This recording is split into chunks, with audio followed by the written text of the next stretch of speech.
put ourselves in the holy presence of the Lord. Lord, we thank you for the gift of life and all the presents that you granted us. Help us, Lord, so that our actions will inspire change for the better. Guide us in a way where we can use our words to promote peace and love with others. Help us avoid misunderstandings and enlighten us so that we may solve our problems. We surrender everything to you and we trust your great plans for us.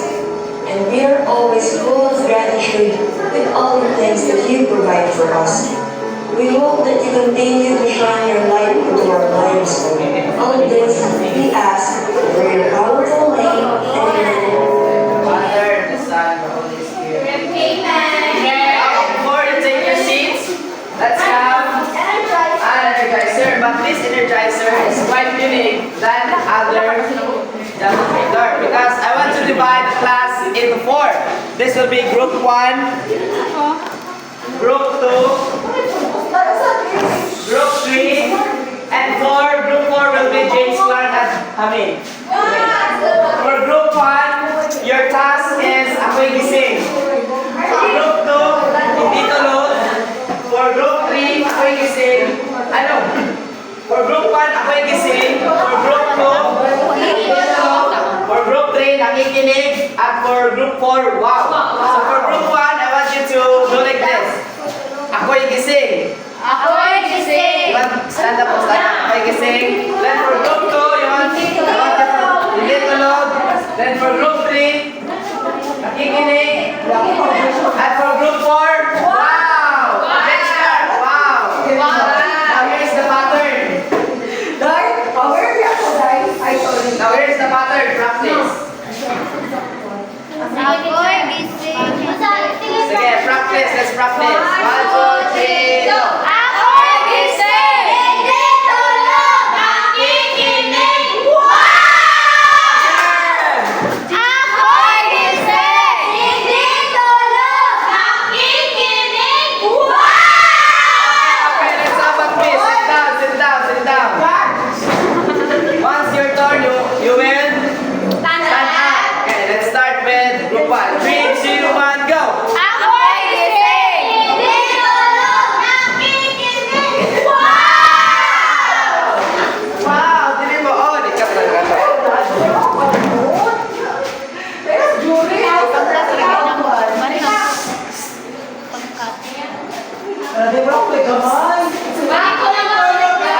Again, let's have, for you to be guided, let's have the first wave. In 3, 2, 1, start! Ako'y gising. Hindi tulog. Nakikinig. Again! Wow, stop to. Nakikinig, wow. That's correct. Now let's have wave 2. James Clark. Okay, let's have a wave. 3, 2, 1, start!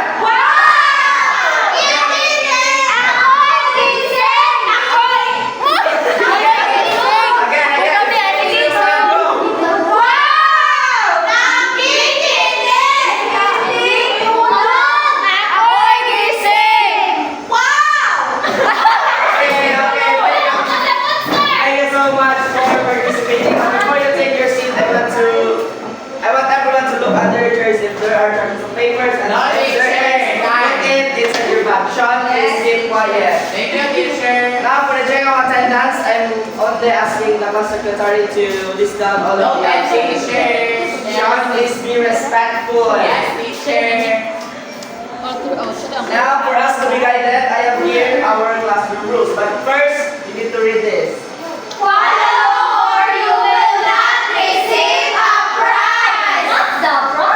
Okay.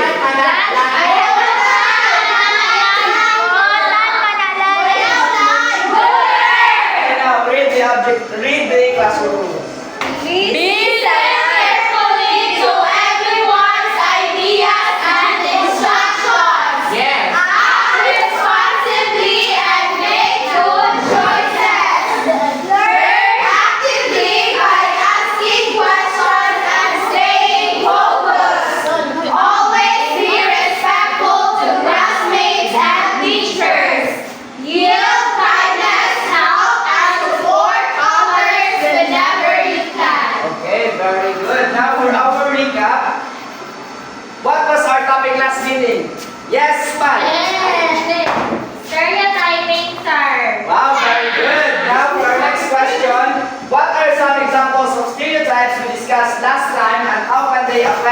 why we see others? Teacher!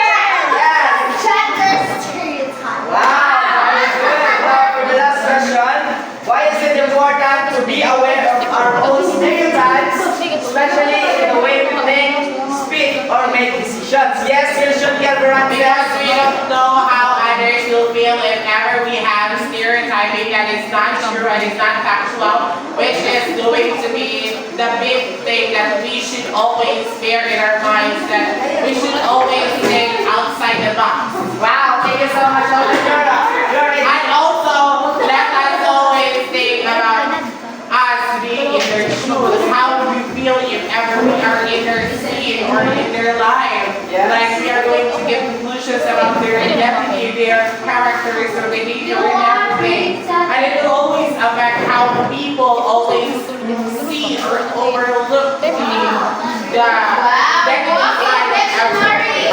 Yeah. Wow, very good. For those who answer the question, please form it to win your prize.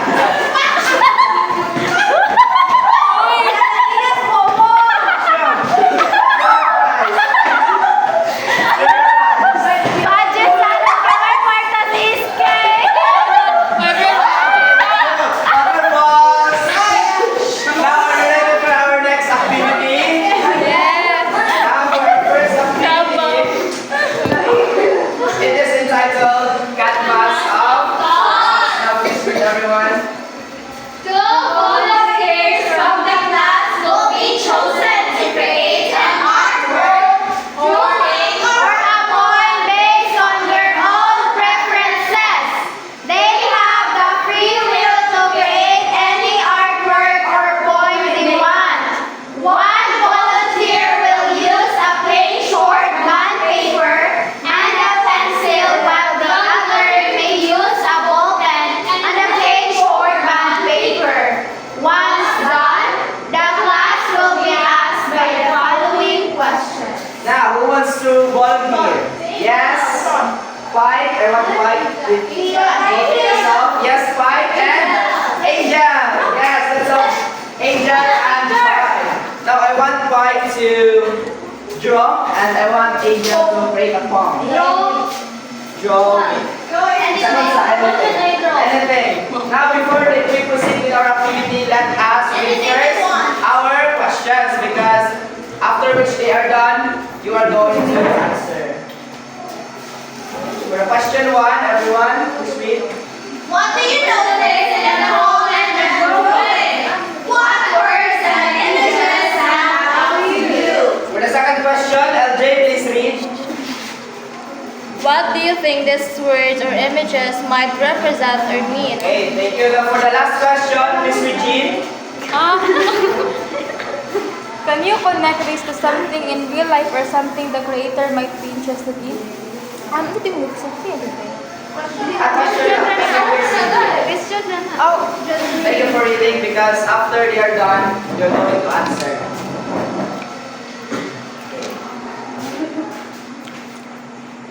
Are you done?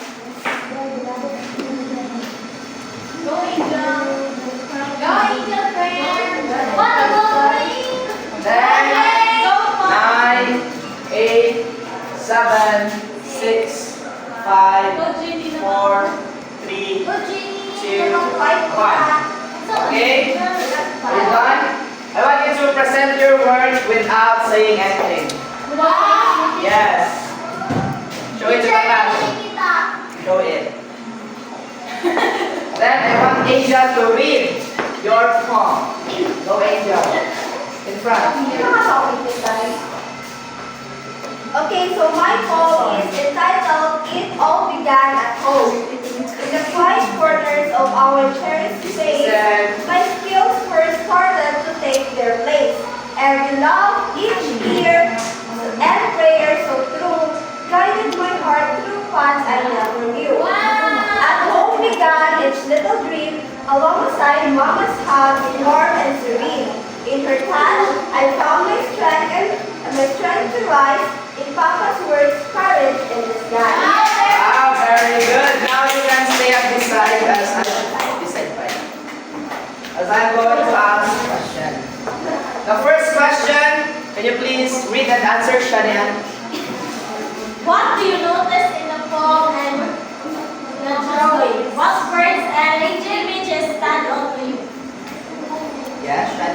all began. Call a friend, different call a friend if you need. Dara. Yes, Dad. Based on what they did, you may call a friend also, Dada. Okay, Laika. Yes, Laika. How do you notice in the poem and the drawing? One is the teacher, pare-pareha na sila teacher. Why? Writing. Then, in the drawings, In the drawing kay very challenging teacher kasi Jane man ang drawing teacher. Nakabala mo kung artistic siya. so what do you think does that mean or represent, Laika? Wa o kabalo teacher pero kabalo ko na deeper meaning ana depende sa drawing o gasulat sa poem kay lain man tag perspective. Very good, Laika. That's a great point. Now for our second question. Yes, Miss Tam. What do you think these words or images might represent or mean? I think it depends on what they want to Yes. share. Correct. Depends on the authors or the sketcher? The Purpose. artist. The artist. The artist. Purpose. Yes. Now for our third question. Please read and answer, Miss LG. Can you connect this to something in real life or something the creator might be interested in? Answer that. Yes, answer. Show it by LJ. What's that? Ah. Okay, so I can relate this image or drawing to someone is very artistic, just very in art. It is Spike and the creator, and I can say that she is very creative and very artistic when it comes to the makeup, the fashion, the dress, and all the artistic arts. Ganun na ron. Wow, very good. Yes, Jones, very good.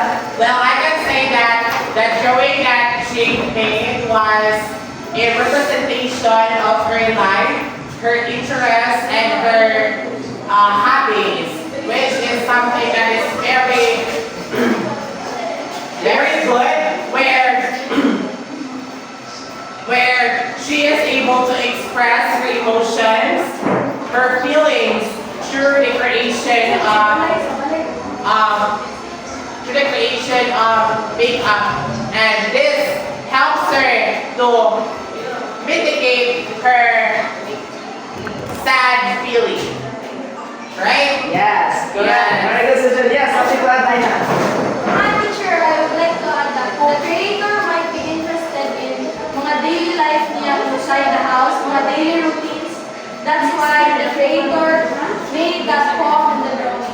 Wow, very good. Now for those who answered, I think take your prize here. And also today's volunteer.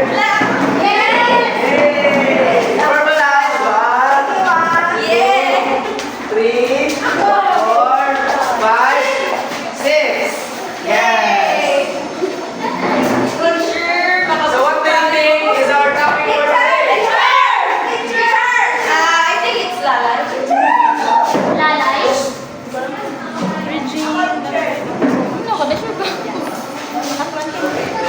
What will be our topic? Wow, very good. So our topic for today is all about Author's purpose and meaning.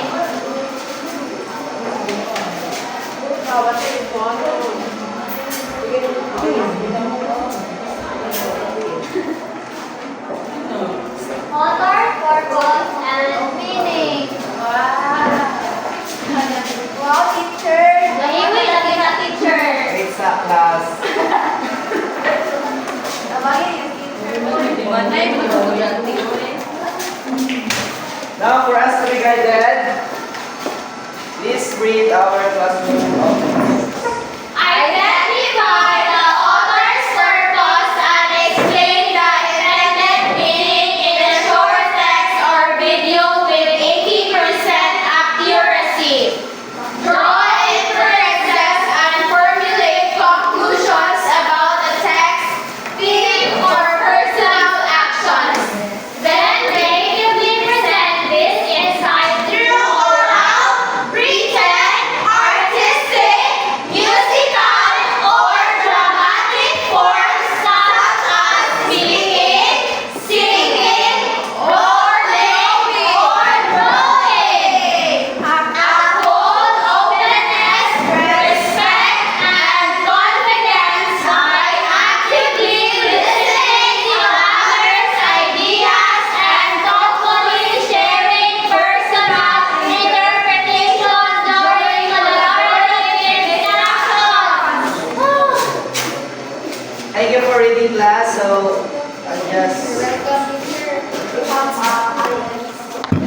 is our title.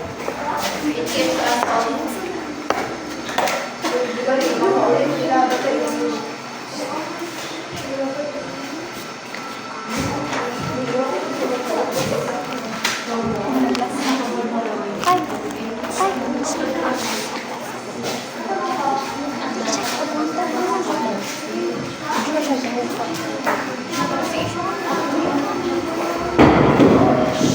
So class, are you ready for our first activity? Wow! Adapting content, vocabulary. Yes, Monica. Ako na, sir. Number 1 is honor. Teacher! You are correct. Correct. Okay, now can you find the meaning of an author? Pareha ng bigyan ni Angel, the person who wrote the text, poem, or story. For number 2, yes. Janet. Teacher, purpose! Walang Okay. Purpose! Correct. It is purpose. Now can you find the meaning of Yes! The reason why the author wrote the text before exercise, sweat, or stress feeling. very good. Yes. Reference? No. Inference? Inference? What's your final answer? Inference. Inference. Let's check. Wow. Now can you find the meaning of inference? Smart guess you made based on clues from the text and knowledge. Yes. That is correct. For number 4, yes, right? Conclusion. Let's check. Wow. very good. Yes, A right. decision or judgment you make after looking at all the clues and information.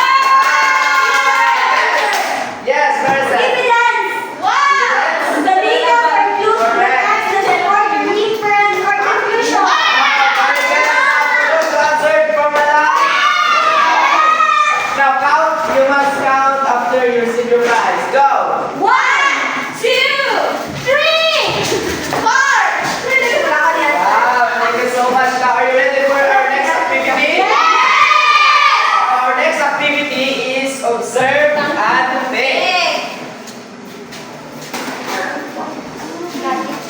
Wow. Oh my God, the title is not giving. Class, may I request you to please Turn off turn off the electric fan. Electric fan? yeah. Wait lang.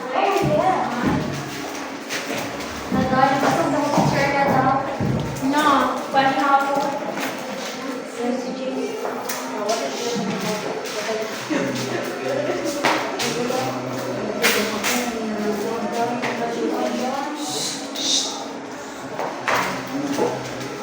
Identify author.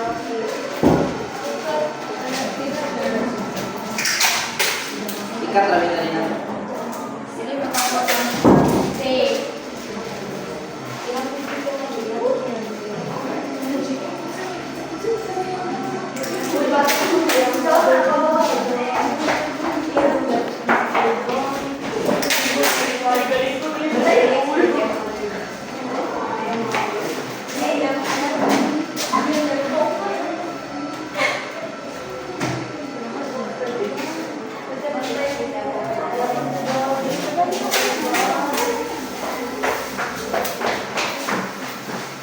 Now, are you ready, class? Yes, teacher. Let's observe. But before that, let's have a question first. Now, please read. What facts or real evidence did the video show you? Next. Did the video try to make you agree or disagree with something? Or did it just show what happened? Now, next.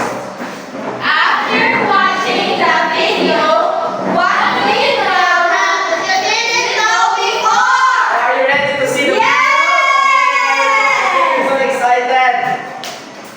Now, So, sensitibo ang video na susunod ninyo mapapanood. Sinagip sa siya at sa buwan na sibugay ang isang lalaki na sinakman ko ng buhaya. Ay, si Lalay.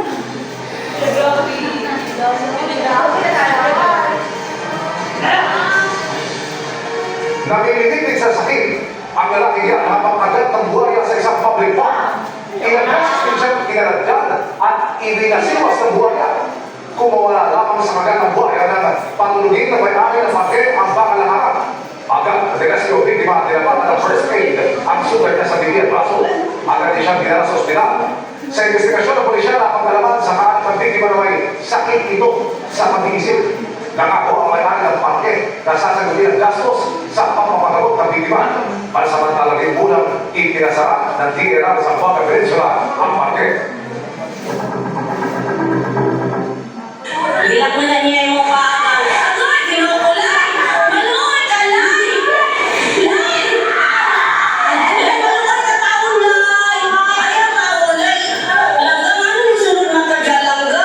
Kabaluan dito. Alright, now did you observe carefully? Yes or no? Now for the first question, what is the name of the crocodile? Yes, Dami. Lalay, sir. Lalay? Very good, that is Lalay. Now for the second question, yes, Laika. Alam, what facts or related events in the video show you? So I'll make sure kanang ima. The lalay. The animal named lalay. Why the man? Because the man went into her cage. Wow, very good, Laika. You're really observing. Now for the second question, yes? Yes! Yes, Angel. Angel. Did the video try to make you agree or disagree with something? Or did it just show what happened? Yes!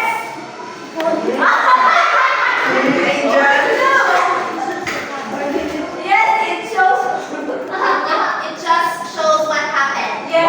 Why do you think so? Because Lalay bite the man.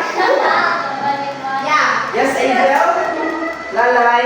Lalay bite the man. Sakto sa wa- Yes. Yes, why? Additional? I agree. The video show what happened. Why do you think five? Reporter show what happened in the video where Lalay bite the man. Wow, very good. So, what do you think is the purpose of the author? Yes! Marisol! The purpose of the author is to give us an awareness that every wild animals is actually dangerous. So, dili ka magpasagad o dili ka magpasagad o ano ba? Sila visit gani kay animal ba? Actually carnivorous. So, we should be aware before making a decision. Not because gitrap siya sa usa ka place is dili na siya mangaon. We have to remember that lalay, a crocodile, is a carnivorous. So that is why ganang siya mo hit o ganang flesh siya food. So all. Meaning, the author wants to? Make us aware of the importance.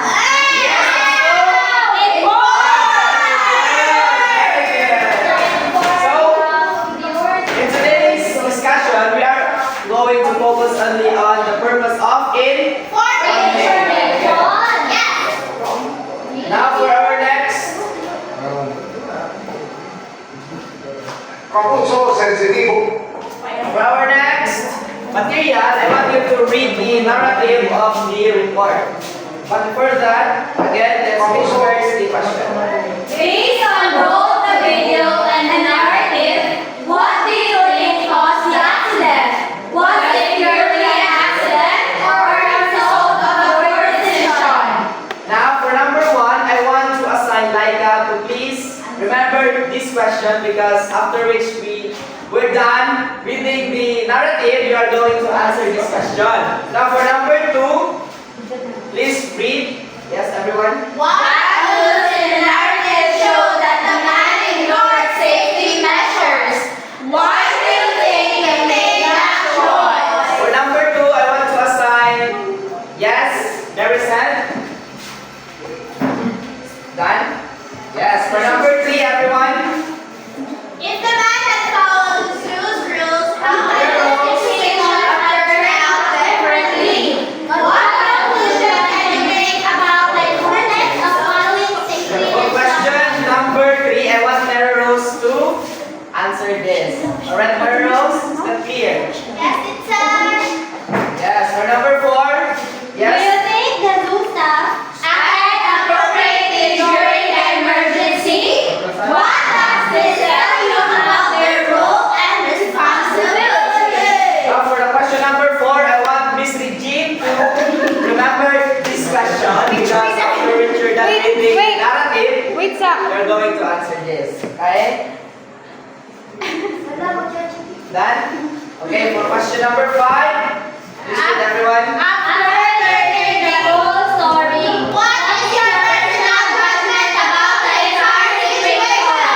Who was most at fault and what lesson should be learned? Number 5, I want Janelle to answer this question. Alright, is that clear? Yes, sir. For the last question, please read everyone. Why are these rules important in public places like food parks or schools? How do these rules help the community stay? Yes, Sean. You are going to answer this after you read the narrative. Is that clear? Yes. Please remember this question. Yes. I'm always remembering. Well, so here's the narrative. Everyone, please read. On a seemingly ordinary day at the Pagong Mangrove Park and Wetland Zoo in Zamboanga, Sibugay, a shocking and dangerous incident took place involving a 29-year-old male tourist and a 15-foot saltwater crocodile named Lalai.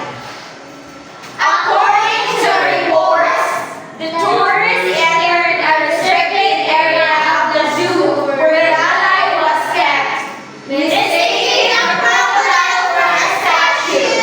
The man climbed over the protective fence and approached the reptile to take a selfie.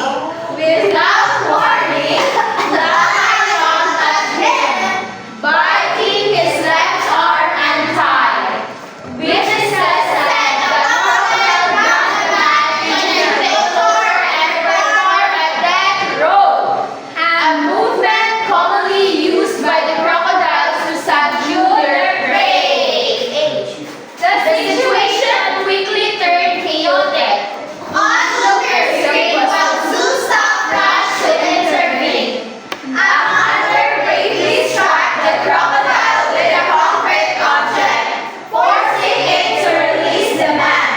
The victim was immediately brought to a nearby hospital, suffering serious injuries that required over 50 stitches. Zoo officials reminded the public of the importance of following safety rules in wildlife parks.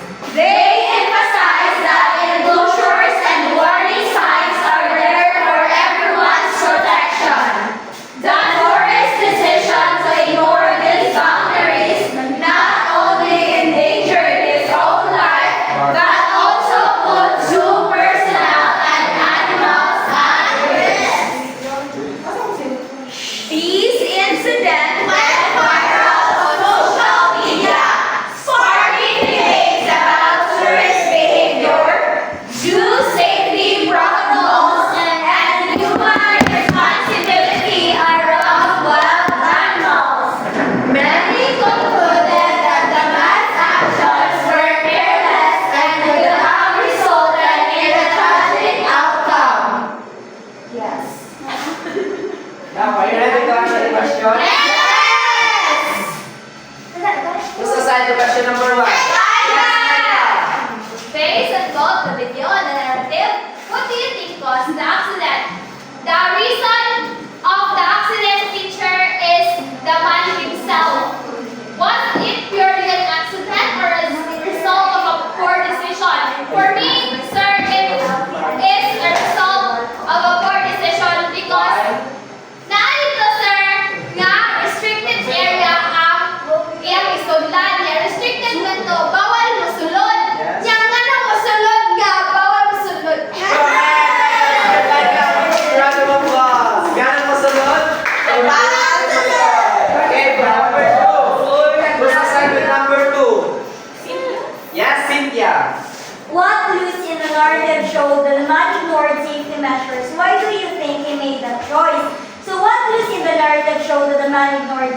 rules. So, as what as Laika have mentioned earlier, that place is actually restricted, meaning bawal siya sundan, but he ignores that sign. So, he still insists na musunod ang place, even though he is aware of the risk na pwede niya ma-face. So, why do you think he made the choice? So, based on that interview sa kailangan ng majud ko, the man said that he is a pet lover. And that is the main reason why natin siya isulod siya despite knowing that that is a risk. So, iyang choice is very careless actually. Wow, let's give Maricel a big round of applause because Maricel is really watching you. Now for number 3, who's assignment number 3? Yes? Mary Rose. Who's number 3? Si Mary Rosa, sir! For good and sir! Si Mary Rose! For good! Mary Rose, you're number 3. If the man had followed the zoo rules, how might the situation have turned out differently? Maybe the man deserved, dili siya mapaakan ang crocodile. Then, what conclusion can you make about the importance of following safety instructions? So, if mo follow natin sa mga safety instructions, teacher, walay na ulan nga may tawag sa atoa. Correct. Very good, Mary. Rose. Now for number 4, who's assignment number 4? Yes, Regine. Do you think that zoos staff acted appropriately during the emergency? Yes, because the hunter he struck the crocodile with a concrete object, which led the man to break free from the crocodile. About the rule and responsibility, I think zookeepers are not only keepers of animals but also keepers of safety of the trees. There's something to add? Yes, Mr. James Clark. What's the question You again? have something to add? Do you think this is the action program during the emergency? What does this about your So that this like I can This is stop. This is stop after what they did by helping the man. Now for number 5, who wants to answer yes? After learning the full story, what is your personal judgment about the entire situation? My personal judgment, sir, is that we should follow the guidelines and the rules of the zoo so that we will not be in danger. What goes not and what message should be learned? Ako na to, teacher. Ang sayo man ato kay Angkan. Kasama naman siyang sulod.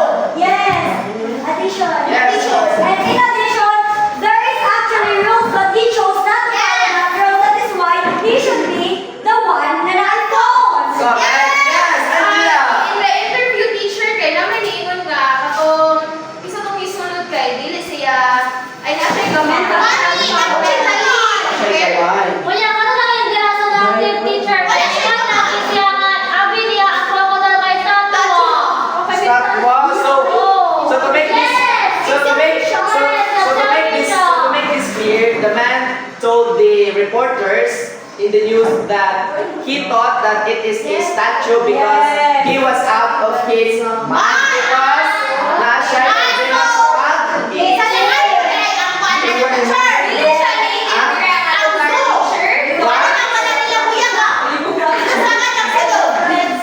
Basig wala kabantay jud ang kuan.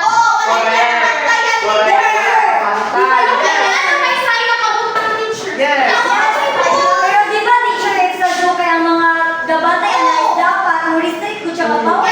Correct. Yes. That's a good point, Madison. Balik ka bantay sa HB. Yes. Ano di ba sila teacher wala siya babangi dayon. What do you think? Yes.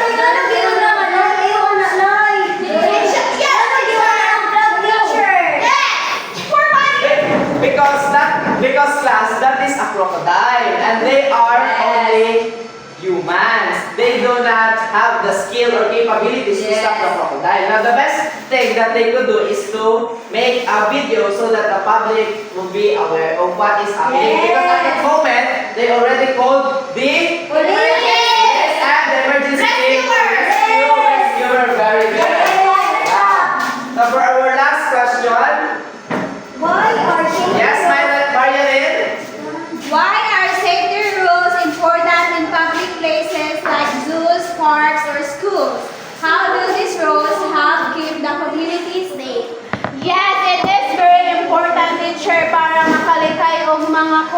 incident like atong pareha atong kalalay.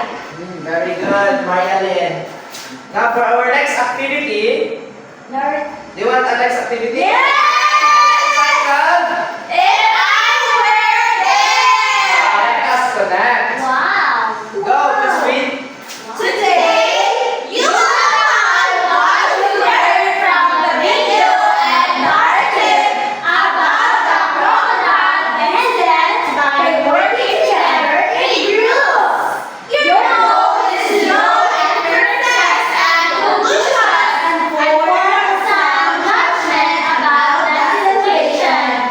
Just like real reporters, artists, or storytellers. You will also identify the author's purpose, which is to inform and express the lesson or message of the event in a creative way. Next slide.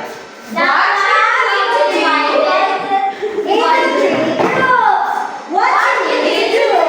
For the first group, each group will have different creative tasks. Writing, art, or acting.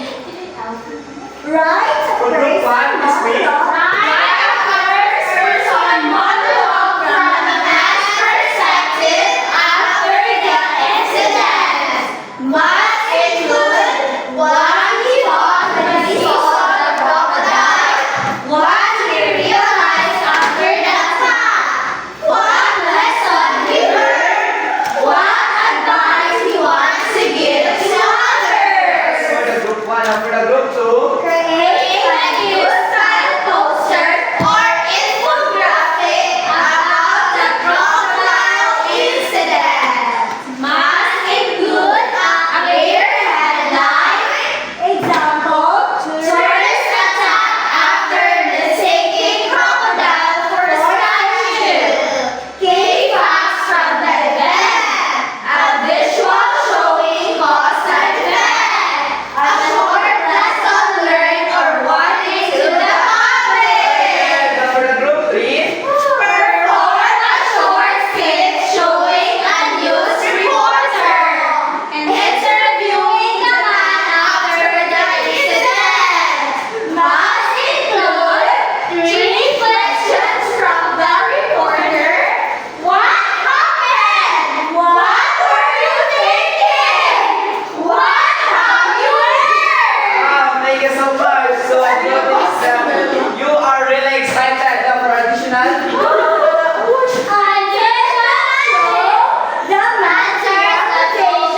Wait. Since these sides are not, they're not reading, I want them to read the additional. Yes, Miss LJ, please read the additionally. Additionally, Please stand. answers that show the man's realization and lesson. Use of facial expression and voice to show regret and understanding and clear conclusion or safety message to the public. Okay, thank you so much. So, are the instructions clear? Yes! So, divide the class into 3. Yes! Okay, this will be group 1, group 2, and group 3. Now, I will give you 5 minutes. Okay, time is up. Now for the group 1, say the word. Wow, very good. Now for the group 2, yes. Now for the group 3, you represent. Wow, I think you have all understood what is our topic. Now for our next activity, it is called. One sentence truth challenge. Now, before we proceed, I want you to prepare a piece of paper. Scratch paper, the paper, and the ball pen. Yes, teacher. There you go. Ready? Yes, teacher. Okay, please read. Now that we've watched the video, listen to the narrative and share your output. It's time to think deeply. Next. I now want each of you to reflect on everything you've learned today. Not just what happened, but what it means. Your task is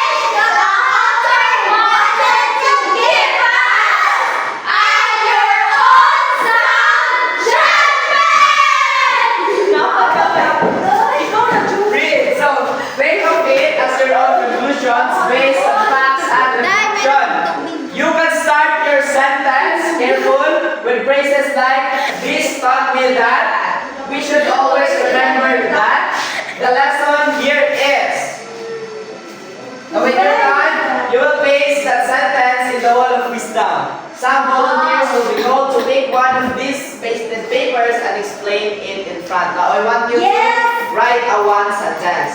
Go. Okay,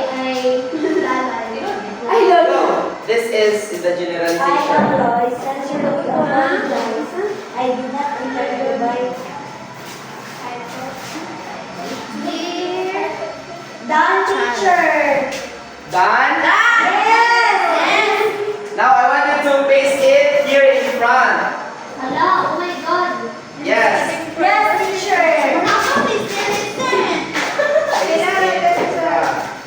Uy, ayaw ko nga po. Wala na yung paste? Anak ka. What did you write, Maricen? I write about safety measures. We should follow the rules and Oh my gosh, it's invisible! Your words are invisible but impactful. Yay! Now I want Jane Anthony Pike to explain, to pick one here and explain what is this all about. Go! No enter restricted place! Then explain. We should not go inside the cage if it's restricted! Yes, I agree. Bawal sumunod! I second the motion. Yeah, so thank you so much for participating, everyone. So great job everyone, do your one sentence. We can now see how an informational video can help us draw inferences and make some decisions. The author's purpose was to clearly to inform. And now we turn that information into something powerful, meaningful, and of course our own life as well. Yes. Now for our evaluation, I want you to prepare one half lengthwise, okay? For number 1, number 2, 3, 4, 5, 6. You can now pass your papers in front. 1, 2, 3, 4. Okay, very good. Wow! Now for your